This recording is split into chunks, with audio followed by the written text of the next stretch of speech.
우리나라의 고전에 나오는 이야기 한 토막 소개합니다.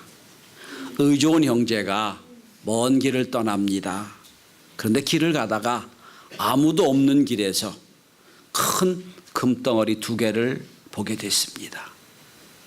잘 됐다 싶어서 형제가 하나씩 금덩어리를 집어 이제 넣고 또 출발합니다. 오가는 행인도 없고 아무도 본 사람이 없습니다. 너무 행복하고 너무 기뻐서 길을 가다가 갑자기 형의 마음속에 이런 생각이 듭니다. 내가 왜 그랬지? 동생 거를 내가 뺏으면 내가 더 부자가 될 텐데, 아무도 보는 사람이 없는데 그저 동생이 없애도 문제가 없을 텐데, 그 생각을 했습니다. 역시 동생도 그 생각을 합니다. 내가 형보다 힘이 센데 아무도 없는데 저 형이 금이 더 큰데 그 금덩이를 내가 가지면 더 큰 부자가 될 텐데, 그런 생각이 떠올랐습니다. 생각만 떠오른 거기 때문에, 행동이 없기 때문에 뭐 누가 볼 수도 없고 알 수도 없어요. 그런데 그런 생각을 하는 순간부터 형과 동생이 서로 눈을 마주보지 못합니다. 눈동자가 흔들립니다. 말을 하면 더듬게 됩니다. 서로 눈길이 마주치고 눈길을 피하는 순간 형제는 깨닫게 됩니다. 내가 잘못 생각했구나. 나는 동물만도 못하는 사람이구나. 어찌 돈 때문에 형과 동생을 죽일 생각을 했을까? 이렇게 묵묵히 후회하며 길을 걷다가 큰 강가에 이르렀습니다. 형이 갖고 있던 금덩어리를 강에 던져버립니다. 동생이 그걸 보면서 형님 잘하셨습니다. 또 역시 동생도 금덩어리를 던져버렸습니다. 아우야 참 잘했다. 우리 우애가 돈 몇 푼 때문에 이렇게 될 수는 없지 않느냐. 서로 말은 안 했지만 같은 마음을 품고 있는 게 죄송스러워서 울고 화해했다는 이야기입니다. 초등학교 나왔던 고전 중에 한 대목입니다. 여러분, 만약에 여러분들이 그런 상황이라면 어떻게 하시겠습니까? 형제를 버리고 금덩어리를 얻겠습니까? 아니면 아무리 큰 금이라 할지라도 돈이라 할지라도 형제 우애를 더 생각하시겠습니까? 오늘 본문은 바로 그 형제에 관한 이야기입니다. 선악과를 따먹고도 회개가 없이 긍휼을 받지 못했던 아담과 하와가 쫓겨났습니다. 쫓겨나서 결혼을 하고 그리고 낳은 자녀가 가인과 아벨이에요. 오늘 이야기는 그 가인과 아벨의 이야기입니다. 자, 그런데 이 가인과 아벨에서 최초의 살인이 벌어집니다. 참 아이러니한 것은 가장 사랑해야 될 2 형제가 첫 번째 인간의 살인 현장으로 등장하게 되는 겁니다. 여기서 심리학자들은 가인 컴플렉스를 찾아냅니다. 오늘 하나님이 가인에게 2가지 명령을 하십니다. 첫 번째 명령은 너는 죄를 다스려라 하는 명령입니다. 2번째 명령이 있습니다. 내 아우 아벨이 어디 있느냐. 2 질문을 중심으로 오늘 말씀을 함께 나눠보고자 합니다. 가인과 아벨은 형제입니다. 형제가 자라면서 아버지와 엄마가 예배 드리는 걸 보았을 거예요. 아, 예배는 저렇게 드리는 거구나. 하나님 이렇게 받으시겠구나. 그리고 세월이 지났습니다. 추수할 때가 됐습니다. 아버지와 엄마는 추수할 때가 되면 추수를 끝내고 의뢰 하나님께 예배 드리는 걸 봤습니다. 그래서 누가 먼저 할 것도 없이 아벨이 제 예배를 드렸습니다. 똑같이 가인도 아벨과 똑같이 예배를 드렸어요. 그랬는데 하나님이 웬일인지 동생 아벨의 제사는 받으시고 형 제사는 안 받으셨어요. 그걸 본 형 가인이 분노가 생깁니다. 화가 납니다. 바로 그때 하나님 말씀하십니다. 죄가 내 문 앞에 있다. 넌 죄를 다스려라. 여러분, 성도 여러분, 형식은 똑같을지 몰라요. 예배 형식은 똑같을지 몰라요. 그런데 가인과 아벨의 예배는 차원이 달라요. 아벨의 예배는 양의 첫 새끼를 잡아드립니다.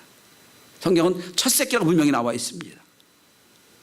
어떻게 하라는지 모르지만 하나님이 받으시는 예물이 피 있는 예물이라는 걸 아는 것 같아요. 그래서 양 첫 새끼를 잡아 하나님께 예배를 드립니다. 여러분, 새끼를 잡아 첫 새끼를 드리려면 준비가 있어야 돼요. 짐승을 잡는 준비, 첫 새끼를 구별해 놓은 이야기, 그리고 짐승을 잡아서 다 예배를 드렸습니다. 그걸 보고 형 가인도 똑같이 예배를 드려요. 그런데 농사 짓는 사람이니까 농사 짓는 것 중에 첫 예물이 아니에요. 그냥 적당히 아무거나 예배를 드린 거예요. 그래서 아벨의 예배 예물에는 첫이란 얘기가, 첫 새끼란 말이 나오는데 가인의 예배는 첫이란 말이 안 나와요. 형식은 똑같아요. 하나님 안 받으십니다. 그러면 가인의 입장에서는 그 예배를 받으시게 한 아벨만 시기하고 질투할 게 아니라 하나님 내 예배를 안 받으셨을까 생각해야 되거든요. 내 예배를 안 받으신 무의가 뭘까? 내가 뭐 잘못된 게 있을까? 돌아봐야 되는데 자기 돌아볼 생각은 안 해요. 그리고 내 동생이 예배가 응답받는 것만 기분이 나빠요. 분노가 일어납니다. 질투가 생겨요. 그때 하나님 말씀하십니다. 가인아, 죄가 내 문 앞에 와 있다. 너는 죄를 다스려라. 죄를 다스려라. 우리도 이런 질투가 생길 때가 많아요. 하나님께 인정받고 싶어요. 복도 받고 싶고 하나님과 함께 동행하고 싶어요. 그런데 하나님 기뻐하시는 일을 하고 하나님을 기쁘시게 하고 싶진 않지만, 그렇지만 하나님이 좋아하시는 일을 하고 싶진 않아. 노력도 없어. 구별됨도 없어. 그래 놓고 누가 복을 받으면 그게 시기와 질투가 생기는 거예요. 이게 우리의 마음이에요. 저 우리나라 속담에 반드시 없어지는 속담이 하나 있다고 생각을 해요. 그건 뭐냐면 사촌이 땅 사면 배 아프다는 단어예요. 여러분, 가까운 사람이 잘 되면 좋잖아요. 왜 하필이면 사촌이 땅 사면 배가 아파요? 그 배 아픈 건 위장이 아니겠지요? 무슨 심술보가 생긴겠지.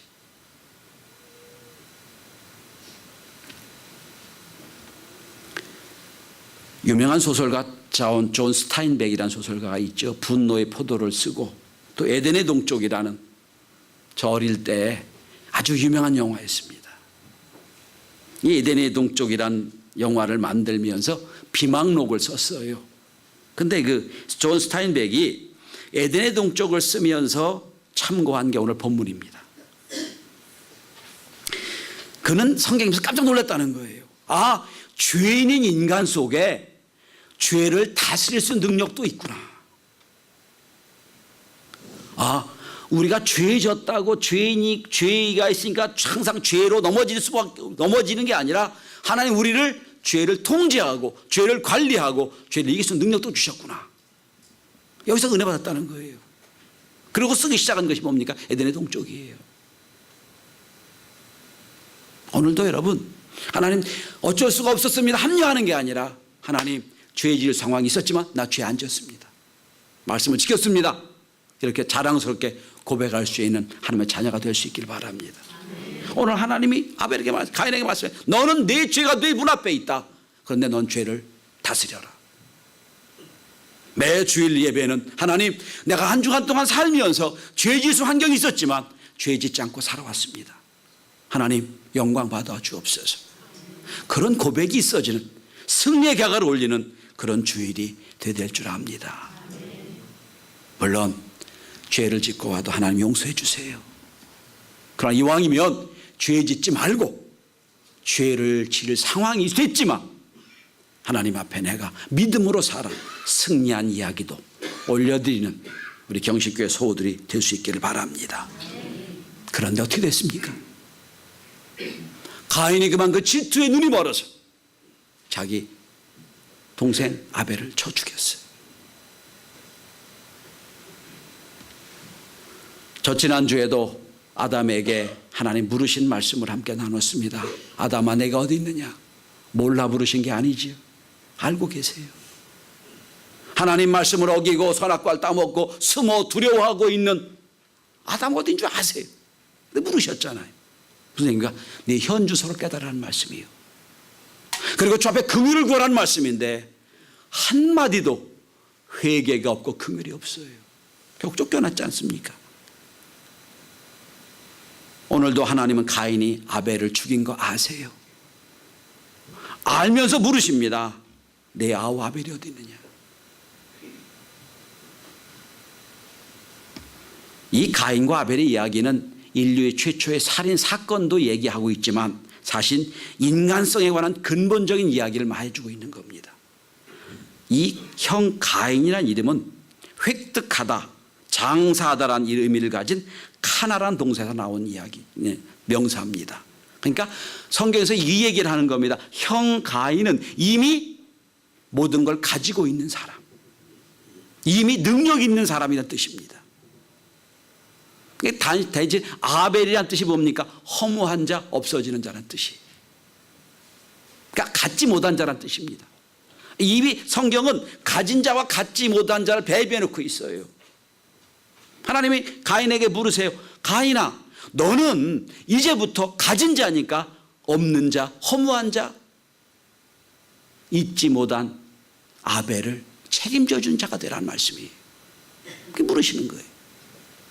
내 아우 아벨이 어디 있느냐? 아마 부모들은 이해하실 거예요. 아이가 집에서 혼자 있을 때는 사랑을 독차지하잖아요. 근데 그 아이 동생이 생깁니다. 그럼 그 형이요, 그 누나가요, 그 언니가요, 동생 놔두지 않아요. 엄마 아빠 없을 때 가서 해코지합니다. 막 꼬집기도 하고요, 막 못살게 굴기도 하고 울리기도 해요. 그게 가인 컴플렉스잖아요. 사랑을 받을 사람 사랑받지 못한 거. 하나님은 그런 가인에게 긍휼을 원하셨던 거예요. 여러분, 뇌과학에 의하면, 요즘 발달한 게 뇌과학이잖아요. 뇌과학이란 학문인데 인간의 뇌는 3층으로 구별됐다고 그럽니다. 뇌와 뇌간, 이게 이제 주로 뇌를 구성하고 있는데 인간은 거기다가 변연계와 신피질이라는 한 부분이 또 있다는 거예요. 그래서 3단계로 구별됐다는 거예요. 그런데 진화학자는 이런 얘기를 합니다. 파충류는, 진화되지 않은 파충류는 뇌가 2가지밖에 없대요. 뇌와 뇌간밖에 없대요. 그런데 이 파충류의 뇌는 4가지만 한답니다. 뇌가. 자, 먹고 싸우고 도망치고 번식하고, 이게 전부래요. 모든 뇌가 여기 집중한답니다. 그러니까 여긴 사랑이 끼어들 여유가 하나도 없대요. 먹고 싸우고 도망치고 그리고 번식하고, 이거밖에 없다는 거예요. 그래서 이게 아직 하나님의 은혜를 받지 못한 인간은 파충류처럼 살면 이거밖에 못합니다. 지위, 권력, 명예, 섹스, 생존밖에 없는 사람들, 뇌가 파충류처럼 있는 사람들이. 그런데 인간은 그 파충류에 없는 또 하나의 뇌가 있다는 거예요. 그게 뭡니까? 변연계와 신피질이라는 건데, 이게 생각하고 사랑하고 긍휼을 베풀고 철학을 할 수 있는 뇌가 있다는 거예요. 그게 사람만 이 뇌가 있다는 겁니다. 그래서 사람이 되려면 이런 것을 다 감당하려면 뇌가 커야 되는데, 태어날 때 뇌가 커야 되거든요. 근데 여러분, 뇌가 크면 좋긴 한데 문제가 생겨요. 머리가 큰 아이를 출산할 방법이 없어요. 여러분, 머리가 큰 아이 출산하면 힘들죠. 옛날부터 머리가 크면 출산할 수가 없죠. 아니, 이런 거 다 있어 머리가 커야 되는데 큰 아이를 출산할 수가 없어요. 그래서 뇌과학자도 이야기입니다. 인간은 태생으로 아직 뇌가 완성되지 못한 상태로 이 땅에 태어난대요. 그래서 태어나면서 1년 동안이 제일 중요하다는 거예요. 아직 온전치 못한 뇌가 완성되는 게 생후 1년까지랍니다. 그 지 얘기가 아니에요. 과학자의 얘기입니다. 전 잘 모르지만 설명하는 거예요. 그 이 1년 동안 하나님이 주신 모든 게 다 거의 완성된다는 거예요. 그러니까 여러분 아이 태어날 때 보면 뇌가 여기 머리가 말랑말랑해요. 아직 완성되지 못했다는 거예요. 그런데 어떤 동물은요 태어나면서 뛰어다니잖아요. 낳자마자 그냥 수영하고요. 그게 다른 거예요. 아직 완성되지 못한 거예요. 그런데 그래서 인간은 태어날 때는 아무 방어 능력이 없어요. 오로지 엄마와 아빠, 그를 사랑하는 사람이 돌봐주지 않으면 생존이 불가능해요. 이 인간의 특성입니다. 어려서부터 인간은 내가 이 땅에 생존할 때 전적으로 아무 조건 없이 나를 사랑하는 그 사랑을 만나게 됩니다. 이게 부모의 사랑이죠. 무조건적인 사랑이에요. 그래서 사실은 여러분이 여기 있기까지 진짜 귀한 사랑은 생후 3살까지 다 받으신 거예요. 생후 3살까지 받지 않았으면 여기 설 수가 없어요. 생후 1년에 잘못되면 애가 이상해집니다. 바로 이 희생적인 사랑을 컴패션이라고 합니다. 긍휼이란 단어예요. 긍휼. 아픔을 함께 나누는 그런 과정입니다. 이 아랍어에서는 컴패션을 라흠이란 단어라고 쓰이는데 이 단어는 참 묘하게도 어머니의 자궁이라고 되는 히브리 단어 레헴이란 단어와 어원이 같습니다. 그러니까 인간이 이 땅에 생존하기 위한 가장 기본적이고 원초적인 게 뭐냐면 어머니 자궁 같은 사랑, 긍휼, 컴패션이라는 거예요. 하나님이 가인에게 말씀합니다. 가인아, 네 아우, 아무것도 없는 네 아우 아벨을 내가 너를 베푸는 그 사랑, 컴패션으로, 그 긍휼로 베풀 수가 없느냐 물으신 거예요. 이게 내 아우 아벨이 어디냐는 질문이에요. 그런데 그만 가인은 이 아벨을 쳐 죽입니다. 그리고 가인이 이렇게 묻습니다. 하나님 질문할 때 이렇게 질문한테도 도전합니다. 제가 내 아우 아벨을 지키는 자입니까? 참 뻔뻔하지요. 죽여놓고 나도 얘기합니다. 내 아우를 지키는 자입니까?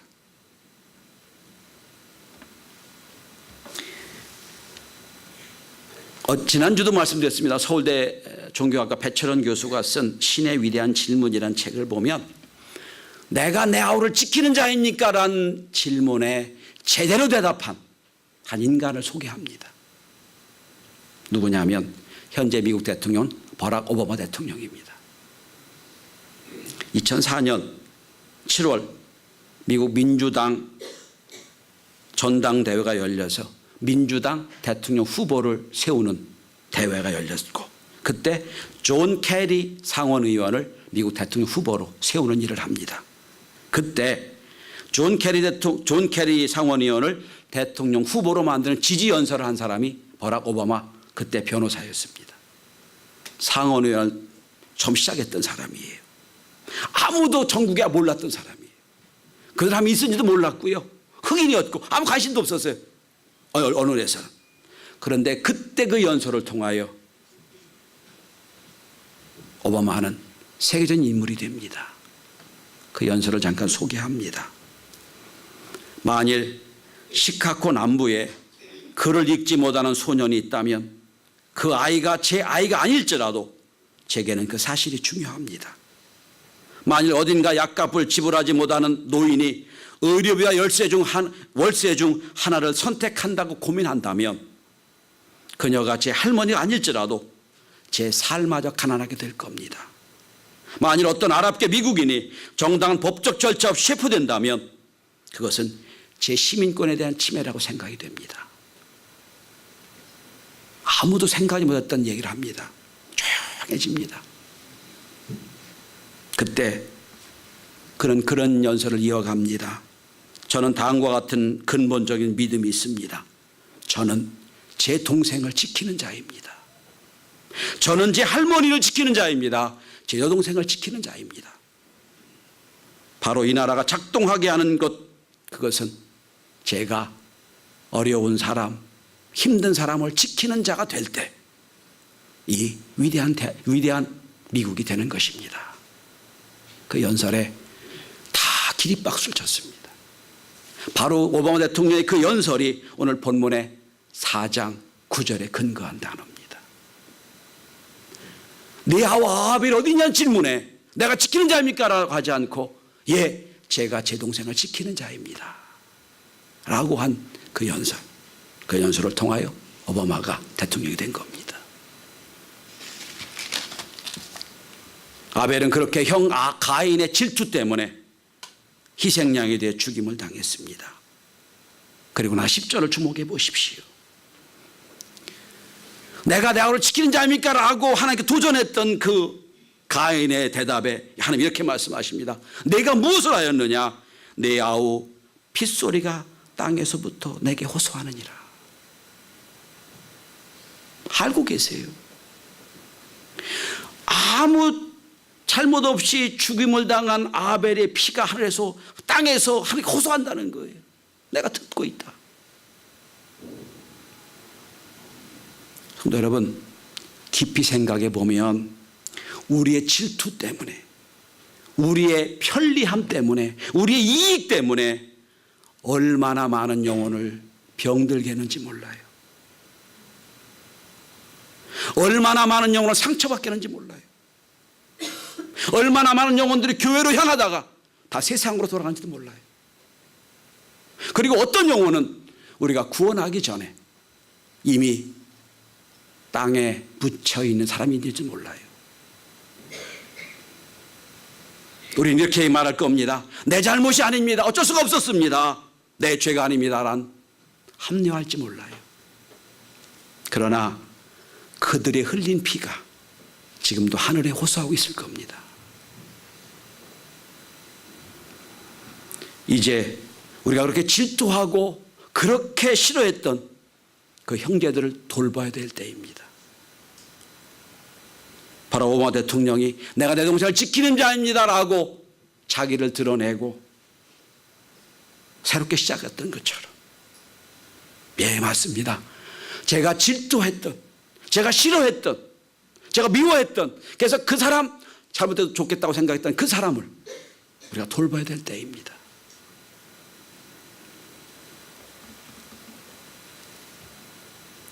적극적으로 돌보지 않아서, 전도하지 않아 지옥으로 갈 영혼들, 그들 영혼들이 뒤에서 호소하고 부르짖는 안타까운 호소를 들어야 될 때입니다. 사순절입니다. 나를 구원하신 하나님의 십자가의 고통을 생각하는 절기입니다.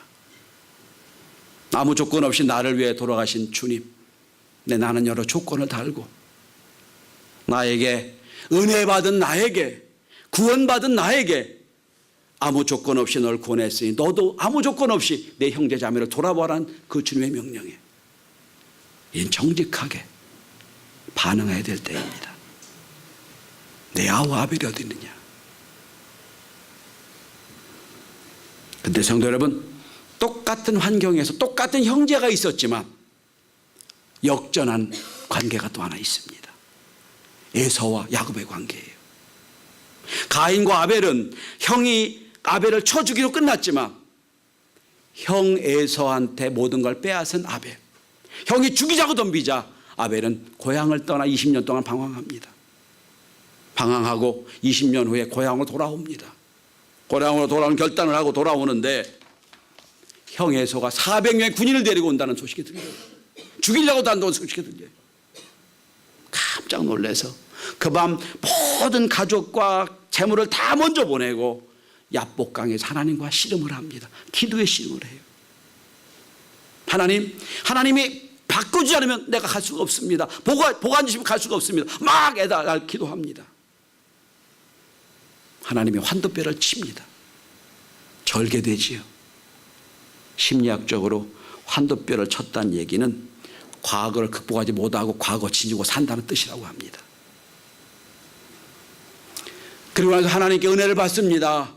그리고 그 다음 날 형 에서를 만나러 갑니다. 근데 형 에서를 만나고 야곱이 어복을 어긋맞으면서 이런 고백을 합니다. 이 장면 오늘 말씀과 딱 반대되는 말씀이에요. 형님의 얼굴을 보니 하나님 얼굴을 뵈는 것 같습니다. 원수의 형의 얼굴에서 하나님 얼굴을 봅니다.